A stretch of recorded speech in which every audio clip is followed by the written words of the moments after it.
Duhai penghafaz Al-Quran, korang tahu tak apa korang buat? Dengarkan di sini. Di dunia ni ada macam-macam agama. Padahal Tuhan satu saja. Kita kata Islamlah agama yang benar di sisi Tuhan.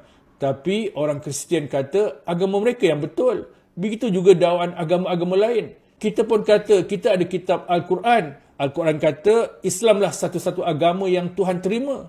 Kristian pula kata mereka ada Bible. Bible lah sahaja kitab agama yang benar daripada Tuhan.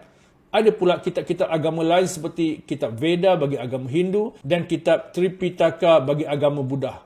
Tak kisahlah apapun dakwaan mana-mana agama lain.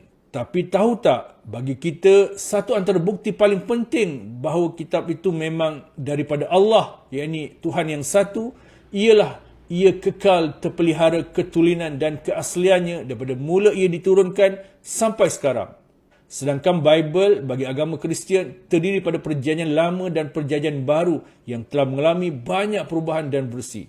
Tiada Bible asli dalam bahasa asal iaitu Aramaik untuk Injil asal atau Hebrew untuk Taurah. Terdapat banyak versi dengan perbezaan ketara seperti King James Version iaitu KJV dan New International Version NIV. Kita orang Islam yakin hanya kitab Al-Quran sahaja 100% asli daripada dulu sampai sekarang. Sebabnya mudah. Allah telah janjikan dalam Al-Quran pada surah Al-Hijr, surah ke-15 ayat 9. Inna nahnu nazzalna dzikra wa inna lahu lahafizun. Sesungguhnya kamilah yang menurunkan Al-Quran dan sesungguhnya kami benar-benar memeliharanya. Dari sudut peranan manusia, korang tahu tak apa sumbangan korang? Koranglah yang terlibat memelihara keaslian Al-Quran itu, iaitu kaedah hafazan, satu kaedah paling penting dalam memelihara keaslian Quran sepanjang zaman. Maknanya tiada penipuan atau perubahan dapat dilakukan ke atas Al-Quran, melainkan ia dapat dikesan dan diketahui segera. Ketahuilah, suatu agama itu 100% sahih bila kitab sucinya pun 100% sahih. Ia juga menjadi faktor penting ramai orang masuk Islam. Jadi, kini korang tahu apa korang buat sekarang.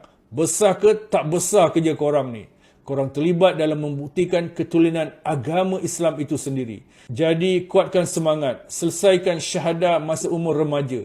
Lepas itu, kuasai tafsir dan tadabbur pula. Korang akan rasai pula kesan miracle Quran ini. Wallahu alam, sudilah like, komen dan kongsikan buat semua. Terima kasih.